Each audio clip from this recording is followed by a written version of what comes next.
My sister's false lie branded me a criminal in my own home. So years later she confessed and begged, but my response changed her fate. When I think back to the moment my life changed, it doesn't feel real. It's like watching a slow-motion car crash. You know what's coming, but you can't do anything to stop it. I was 18, living on a military base in Japan with my dad, his third wife, Maria, my biological sister, Lily, 15, and 3 younger stepsisters. Life wasn't perfect, far from it, but it was predictable. That predictability, however, shattered one quiet Sunday afternoon. I was in my room, working on a history essay that wasn't due for another week. I liked being ahead of deadlines, partly because school gave me a sense of control and partly because it kept me away from Lily. Our relationship had always been rocky. We were like oil and water. She was loud, impulsive, and always seeking attention, while I preferred solitude and order. Our fights were legendary, from screaming matches over stolen phone chargers to full-blown cold wars over the TV remote. But for all our differences, I never thought she'd go as far as she did. That day, my dad called me into his office. His voice was serious, the kind of tone that made your stomach drop. I walked in to find Maria sitting stiffly in one of the chairs. Her usual warm smile was gone, replaced by a tight-lipped expression that screamed discomfort. My dad gestured for me to sit. "We need to talk," he began, his voice heavy. "It's about your sister." I froze. Lily was in the States with our mom, sent there after one too many blowouts with Maria and the stepsisters. She hadn't been gone long, maybe 6 months, and though her absence had brought a strange calm to the house, I hadn't given her much thought. Now, dread started creeping in. "She's made an accusation," Maria chimed in, her voice hesitant. She's saying you hurt her." I frowned, confused. Hurt her how? What could she possibly mean? Before I could ask, my dad dropped the bombshell. "She's accusing you of sexual assault," he said bluntly. For a moment, the words didn't register. I stared at them, my mind scrambling to make sense of what I'd just heard. It felt like someone had knocked the wind out of me. "What?" I finally managed, my voice barely above a whisper. "No, that's not true." "We believe you," Maria said quickly, but the way her eyes darted to the floor told a different story. "But we have to take this seriously." Take it seriously? What did that even mean? My dad explained that they'd already reported it to the authorities. Protocol, he called it. I felt like I was drowning. My own sister, my flesh and blood, was saying I did something so vile, so unthinkable, and my parents had gone straight to the cops without even talking to me first.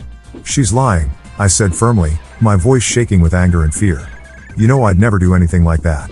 My dad just nodded, his expression unreadable. Maria reached for my hand, but I pulled away, unable to bear the false comfort. Their belief in me felt hollow, like they were saying the words because they had to, not because they meant them. I couldn't understand it. How could they say they believed me but still treat me like I was guilty? The next few weeks were a blur. A social worker came to the house to interview me, asking invasive, humiliating questions about my childhood and my relationship with Lily. "Have you ever touched her inappropriately? Have you ever said anything that could be taken the wrong way?" I answered every question honestly, but it didn't matter. The look in her eyes said she'd already made up her mind. At school, things got worse. Living on a military base meant rumors spread like wildfire. By the end of the week, everyone seemed to know about the accusation. Friends avoided me in the hallways, their laughter dying the moment I walked by. Parents stopped letting their kids come over. Even teachers started acting differently, their smiles forced and their conversations clipped. I became a ghost, floating through my own life, unseen and unwanted. At home, the atmosphere was suffocating. My dad and Maria treated me like I was made of glass, like one wrong move would shatter me, or maybe expose some hidden truth they didn't want to confront. They implemented new rules to avoid misunderstandings. I wasn't allowed to be alone with my stepsisters anymore, and Maria made a point of hovering whenever we were in the same room. The humiliation was unbearable. One night, I confronted my dad. "Do you really believe me?" I asked, my voice cracking. "Because it doesn't feel like you do." "I believe you," he said after a long pause, "but we have to handle this the right way. For the family." "For the family?" I repeated, incredulous. "What about me? This isn't just some family issue. It's my life. Do you have any idea what people are saying about me? What this is doing to me?" He didn't answer. Instead, he told me to be patient, to trust the system.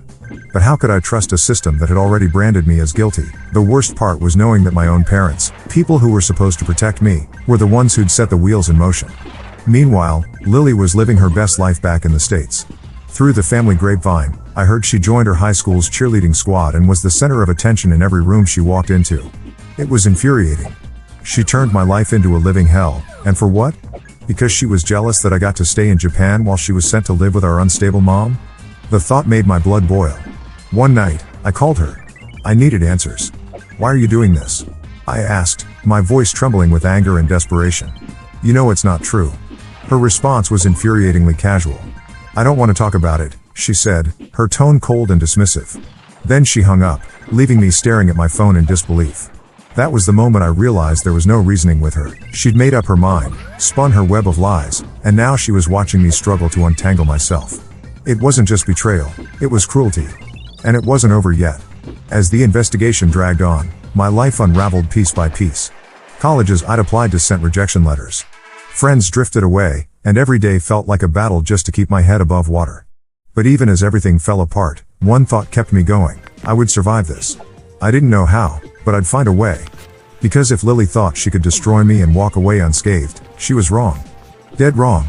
The investigation should have been the worst of it, but it wasn't. That was just the opening act. Once the initial shock wore off, the real fallout began.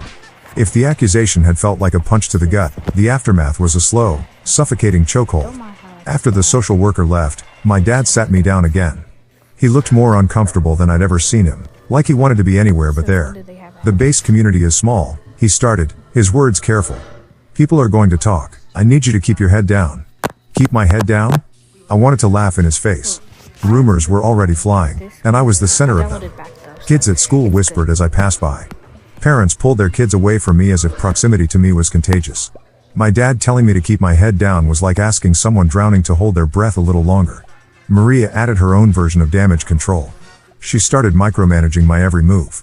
"Maybe you shouldn't go to the community pool right now," she'd suggest with that overly sweet tone she used when pretending to care. "Or why don't you skip the next youth group meeting? It's best not to stir the pot." I wasn't stirring anything. I was sitting silently, watching my life fall apart while everyone acted like this was just some awkward phase we'd all laugh about someday. The military base's gossip machine wasn't just limited to kids and their parents. It seeped into every corner of the community. My dad's coworkers looked at him differently. Maria's book club stopped inviting her to their weekly gatherings. Even the weekly trips to the commissary became exercises in avoidance as people gave us wide berths in the aisles. Then there was school. It wasn't just the students who treated me differently, it was the teachers too. Mr. Collins, my history teacher, used to joke around with me during class, asking about my gaming habits or what new gadgets I was into. Now, he barely looked me in the eye when he called on me to answer a question.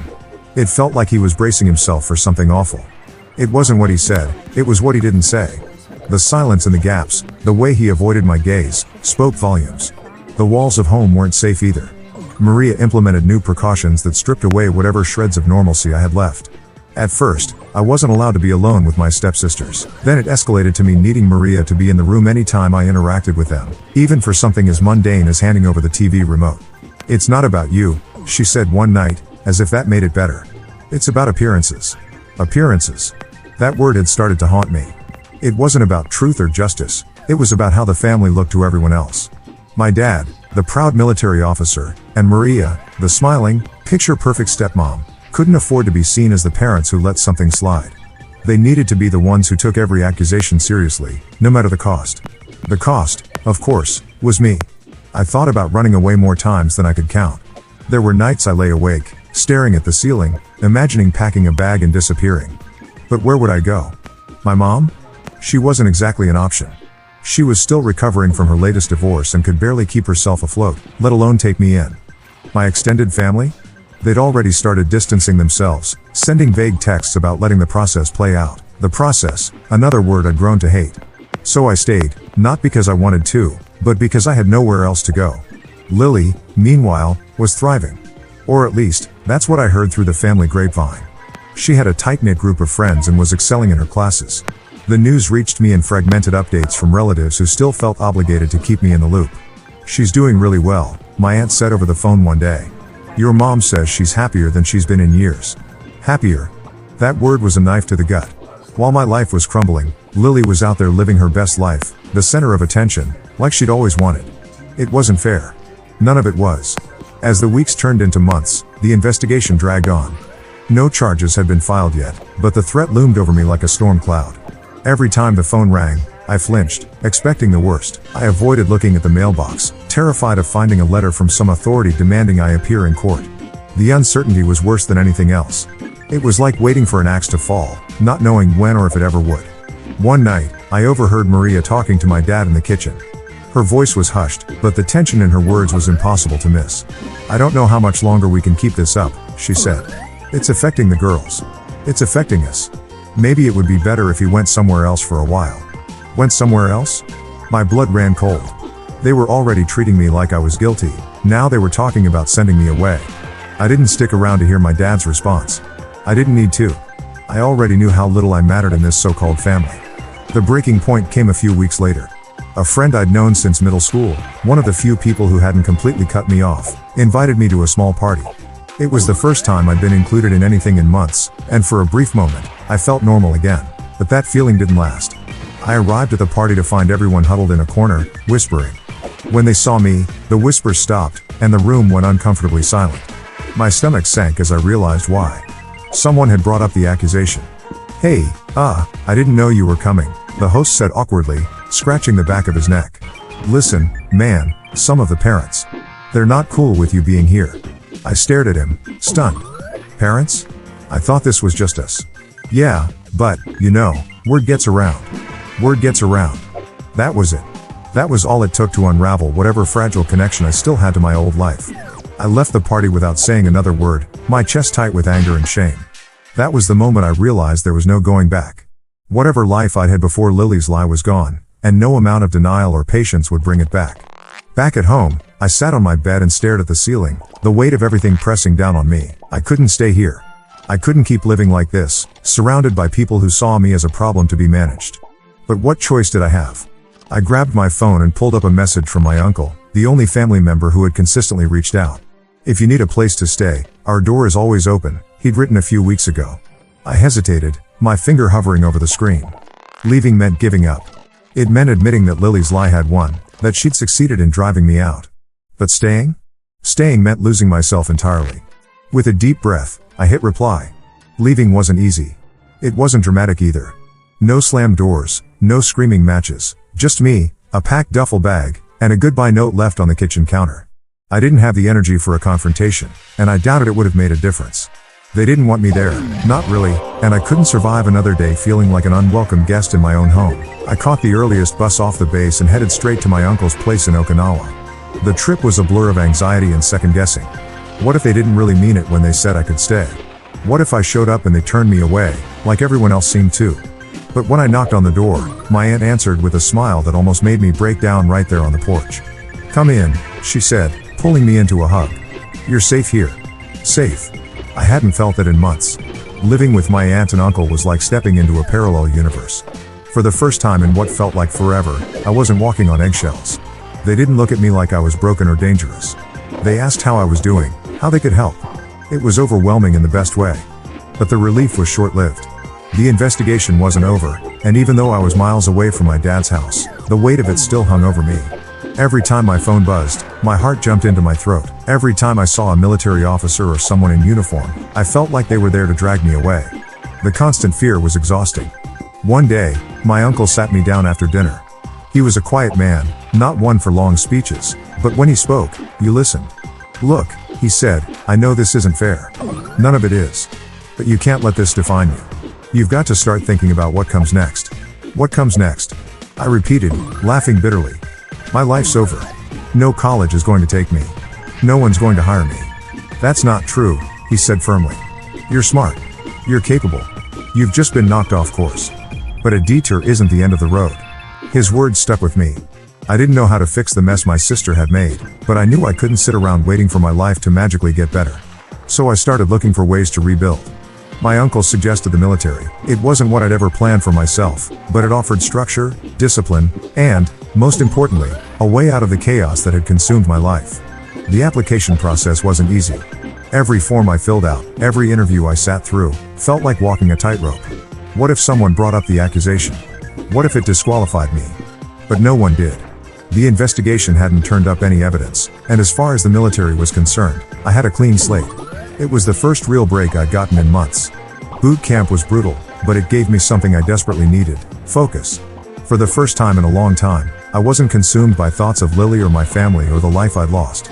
I was too busy pushing my body to its limits, learning to shoot, march, and follow orders. It was hard, but it was a welcome distraction. The camaraderie was another unexpected gift.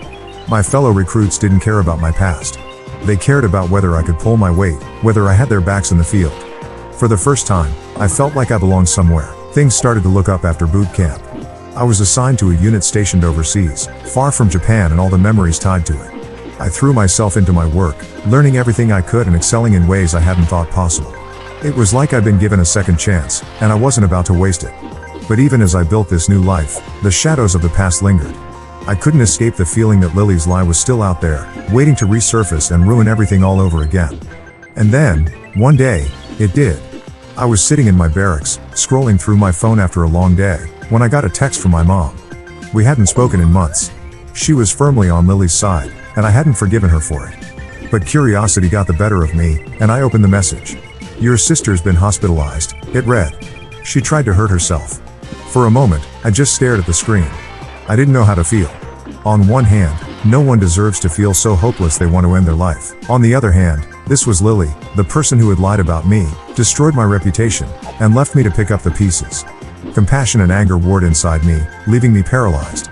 Before I could even process the message, another text came through, this one from my dad. She admitted she lied, it read. She told her therapist she was jealous of you staying in Japan and wanted attention. I dropped the phone. The words blurred together as rage bubbled up inside me. Jealousy. Attention. Those were her reasons for tearing my life apart, for making me feel like a criminal in my own home, for nearly destroying my future. I paced the room, fists clenched, trying to calm the storm inside me. Part of me wanted to call her, to scream at her, to demand an explanation. But what would that accomplish? She'd already shown she was willing to manipulate anyone and everyone to get what she wanted. An apology from her wouldn't mean anything. The next day, I got a call from my dad. I almost didn't answer, but curiosity got the better of me. "She's struggling," he said, his voice heavy. "She feels terrible about what she did. She's asking for your forgiveness." I laughed bitterly. Forgiveness? That's rich. Did she feel terrible while I was being interrogated by a social worker? Did she feel terrible when I lost all my friends or when I couldn't get into college? Yeah, no thanks. "She's your sister," he said, as if that absolved her of everything. "She's young. She made a mistake." "A mistake?" I snapped. Dropping a glass is a mistake. Forgetting someone's birthday is a mistake. What she did was calculated. She knew exactly what she was doing. There was a long silence on the other end of the line. Finally, my dad sighed. "You don't have to forgive her, but maybe think about what holding on to this anger is doing to you." I hung up without responding. I didn't need his lectures. What I needed was to keep moving forward, to keep building the life Lily had tried to take from me. Back at base, I threw myself into work with renewed determination.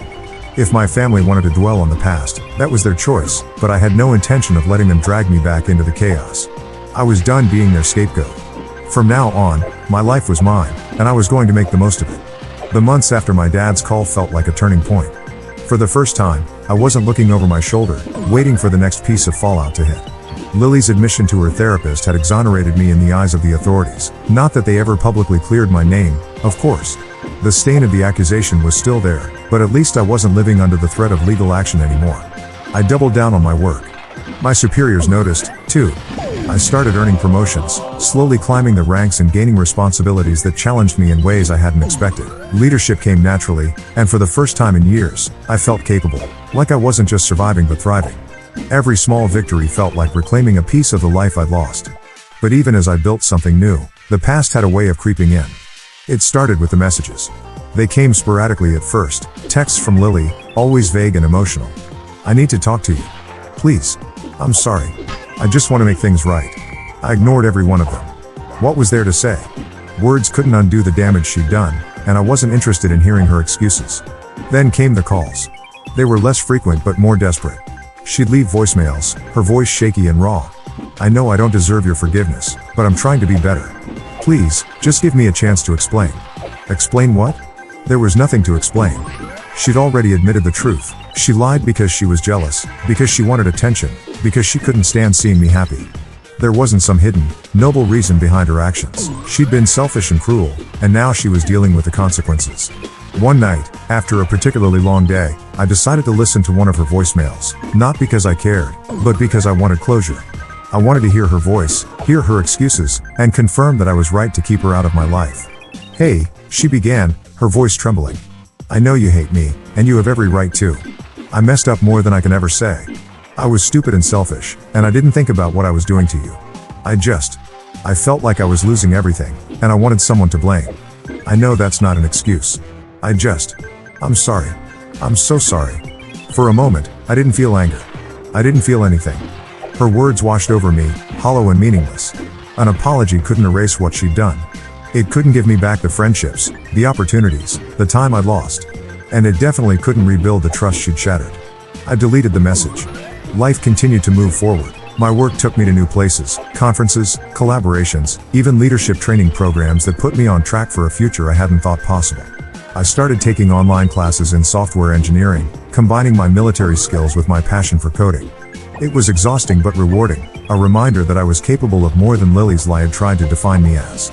As I built my career, I began to reconnect with the idea of happiness. I traveled during my time off, exploring cities I'd only ever seen in photos. I made friends who didn't know anything about my past, people who saw me for who I was now, not who my sister's lies had painted me as. It felt like freedom. But the past wasn't done with me yet. One evening, as I was settling into my apartment after a long day, my phone buzzed with a text from my mom. We hadn't spoken in months, my choice, not hers, but the message caught my attention. "Lily is in trouble," it read. "She needs your help." I stared at the screen, conflicted. Part of me wanted to ignore it, to let Lily handle her own mess for once. But curiosity got the better of me, and I typed back a curt response. "What kind of trouble?" The reply came quickly. "She's struggling to stay afloat. She's lost her job, she's behind on rent, and she doesn't know what to do. She wants to talk to you." I set the phone down and walked away. The audacity of it all was staggering. She'd ruined my life, and now she wanted my help to fix hers? It was almost laughable. 2 days later, Lily herself reached out. This time, it wasn't a text or a voicemail, it was a video call. Against my better judgment, I answered. Her face appeared on the screen, thinner and more haggard than I remembered. Her once bright eyes were dull, ringed with dark circles that told the story of sleepless nights. She looked broken. "I don't want to bother you," she began, her voice small, but I didn't know who else to call. I didn't respond, waiting for her to continue. "I messed up," she admitted, her voice cracking. "Not just with you, but with everything. I've burned bridges with everyone else. Mom can't help, and Dad. He won't even talk to me anymore. I'm at rock bottom, and I don't know what to do." I stared at her, the silence stretching between us. Part of me wanted to feel pity, to reach out and offer her some kind of lifeline. But a larger part of me, the part that remembered the nights I'd spent crying in frustration and despair, couldn't summon the empathy. "What do you want from me, Lily?" I asked finally. "I don't know," she whispered. I want a chance to fix things. To make things right with you." I shook my head. "You can't make this right, Lily. You destroyed my life, and now you want me to help you fix yours? That's not how this works." "I'm sorry," she said, tears streaming down her face. "I don't expect you to forgive me. I don't know what to do." I took a deep breath, forcing myself to stay calm. "Figure it out. Like I had to. You made your choices, Lily, and now you're living with the consequences. That's not my responsibility." Her sobs grew louder, but I didn't waver. For once, I was putting myself first. "I hope you find your way," I said quietly, "but you're not going to find it with me." And with that, I ended the call. For the first time in years, I felt a sense of finality. Lily was no longer a weight I had to carry, no longer a storm cloud looming over my life. I had finally closed the door on the chapter she tried to write for me, and I was ready to move forward for good. Life moved on. My work kept me busy, my projects thrived, and for the first time in years, I felt like I wasn't tethered to the past. I stopped checking for messages from family, stopped wondering if they'd change, stopped hoping for some kind of resolution. I didn't need their closure anymore. I'd made my own. One evening, as I wrapped up work on an app I'd been designing, I realized I hadn't thought about Lily in weeks, not out of bitterness, but because my life had finally outgrown the shadow of her lies. She was just a part of my story now, not the whole thing. I've built something I'm proud of. My career, my friendships, and my independence aren't things anyone gave me, they're things I earned. And as I look ahead, I know my focus is where it should be, forward. So yeah, my life isn't some grand redemption arc, and I'm okay with that. I'm not trying to rise above or prove anything to anyone. I'm just living, and honestly, it's enough. Lily hasn't reached out again since that last call, and the rest of my family has mostly fallen silent too. I guess they finally realized I'm not coming back. It's not about holding grudges, it's about boundaries. I don't hate them. I just don't need them in my life anymore.